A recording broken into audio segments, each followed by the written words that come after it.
Hi everyone, welcome back to Eden TV for Friday. We're going to talk about, it's Small Space Gardening Month here at Eden for May. So we're going to talk through a bit of a good project for the weekend, really. So now it's a bit cooler. It's a good time to get on top of any of those areas that might be just left bare, so small spaces. So we're talking about in between pavers or up the side of the house, really small, compact, maybe shaded areas that might not have any plants for, might have struggled in the past. It's a perfect place for weeds to spread, and once it gets warmer they'll flower and they'll set their seed, and then you'll have just a massive problem everywhere in your garden or courtyard. So what we want to do is prevent those weeds from spreading.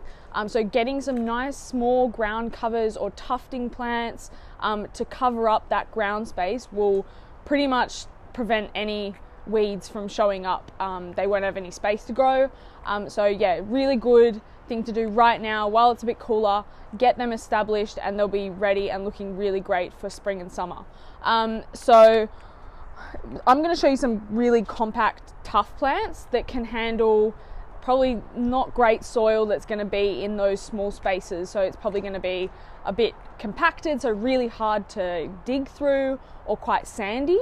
So these guys will do the trick. If you're looking at sort of spaces in between pavers on the ground, probably in a more courtyard space, these plants are really great because they'll create a nice lush feel, great for stepping on, so something a little bit nice and soft, and great if you've got kids around. And also areas up the side of pools that might be shaded underneath trees, so you want to get a bit of texture or colour coming through there, something a bit tough, so that you don't have to maintain too much. It's a lot easier to care for than grass or other high maintenance shrubs that you might have to look after heaps. These guys are going to be pretty low care and almost, low water use too. But the thing I would start with in these tight spaces is I would dig up any weeds that are there already. You can pour some boiling water over them, so it'll kill the roots and make it a lot easier. I would do that a few times and it'll make them a lot easier to pull up. If you've got a fork, you can pull it up with that. I would also, like I was saying, if the soil isn't great, I would also be mixing through some nice soil improver or just some fresh stuff out of a bag and just dig that through. These plants are tough, but they do need the best start they can get. So I would just start with a nice fresh canvas and just get some soil through there and get their home nice and ready. You also want to look at how much sun the space gets. So if it's full shade or part shade, Tim talked about a week or so ago about finding your aspect. So you want to really determine that, and whether you get full blazing sun and how that sort of changes over the seasons, because that's really going to determine a lot of what you plant there. So we'll start off sort of for an area that's running alongside of a house, or like I said, alongside a pool, or just a tight long line space. You may know them as an indoor plant, but your Sansevierias here, which are the mother-in-law's tongue's common name, are actually a really hardy, great outdoor plant for probably a more shaded space. Probably morning sun, afternoon shade would be perfect. You've got really tall structural varieties like these, or you've got your more compact varieties like these guys.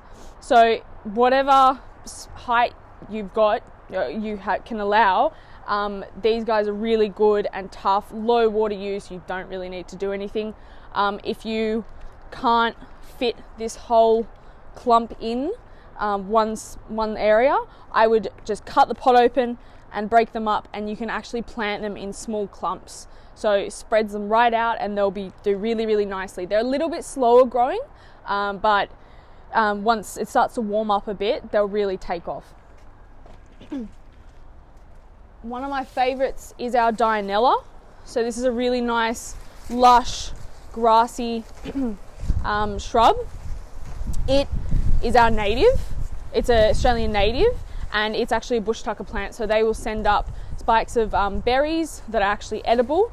Just check about preparing berries before you eat them. But they're really tough, hardy grass that you can plant in those small tight spaces. They can take any kind of soil and also a bit of sun. So if you haven't necessarily got full shade, I would be planting something like this, which can take a bit of sunshine.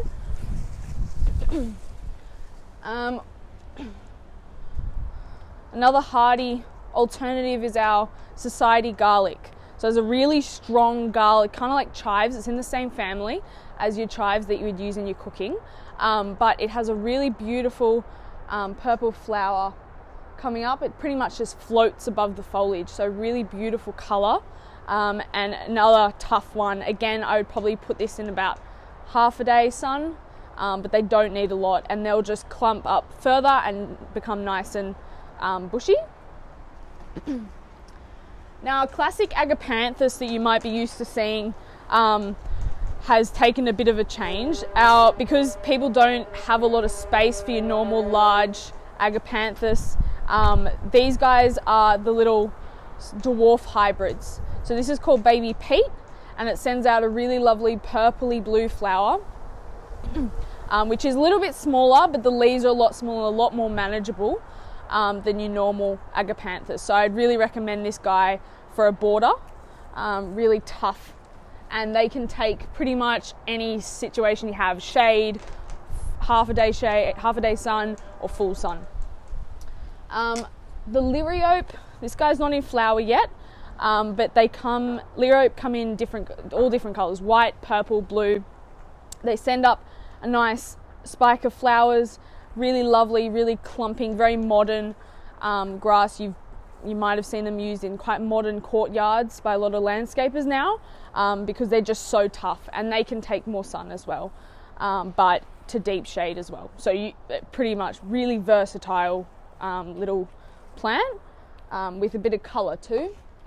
So if you've got a space where it's mostly pavers and you've got some gaps there, I would be digging out, like I said before, getting out all the weeds, improving the soil a bit, and just planting something that's going to give it a nice lighter feel, soften the concrete a bit, and just a bit of a lush feel to it, make it nice and soft on the feet.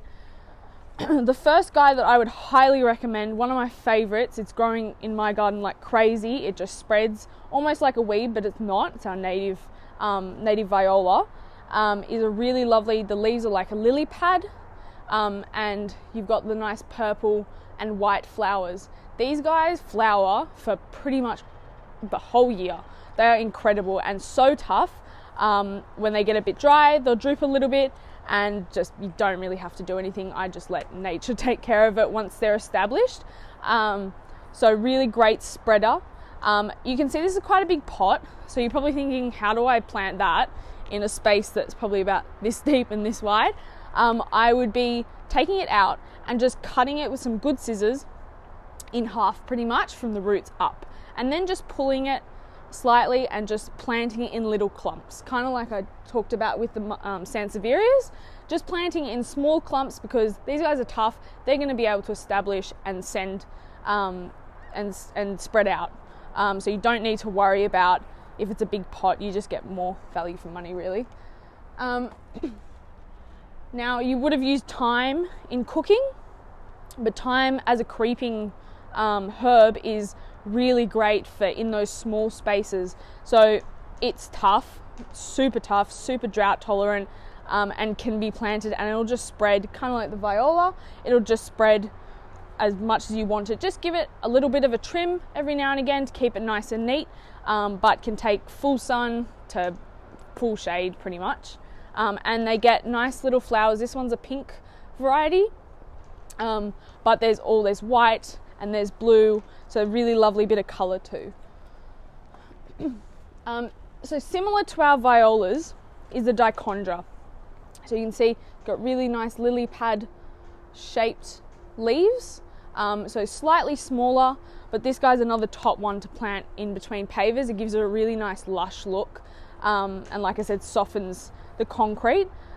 Again, like I said, you can cut that in half with some good scissors, just spread it out, and it'll do. You don't really need a whole lot of plants for a small area. It'll just do its thing once you pop it in. And our final And our final grass that you would have seen around is the classic Mondo grass. So this is a nice clumping, small grass, little dwarf guys, and you can just pop them in and they'll just mound. They won't get too high. They'll just mound nicely and bush up. This is our normal green one, but this is our black Mondo grass. So really, yes. A question from Mary. Can you grow the grass in the southern highlands with frost? The Mondo grass? Oh, I guess what would work up there? I would probably be going towards things like your liriopes are definitely frost hardy. Your dianellas are definitely frost hardy. They're adapted to the native environment, so yes, that would be fine. Sansevierias, I would probably be a little bit careful of. I keep them in a sheltered spot. Agapanthus should be fine. Pretty much all the others should be fine. But yes, they're all pretty tough, but probably the liriope's the best one. If you're looking at ground covers, probably the Mondo is really tough, so I'd pop them in. Our black one here is really different, so you can see the contrast between the two foliages. So nice bit of contrast there if you're looking for something a little bit different than just your plain green. So yeah, that's pretty much my recommendations for those small spaces. So I hope it's given you a bit of an idea and helped you figure out how to fill those gaps. And if you need something in pots, we have some really good pot bundles for this month in store or online. So check those out. And yeah, I hope to see you this weekend. Great, thanks guys.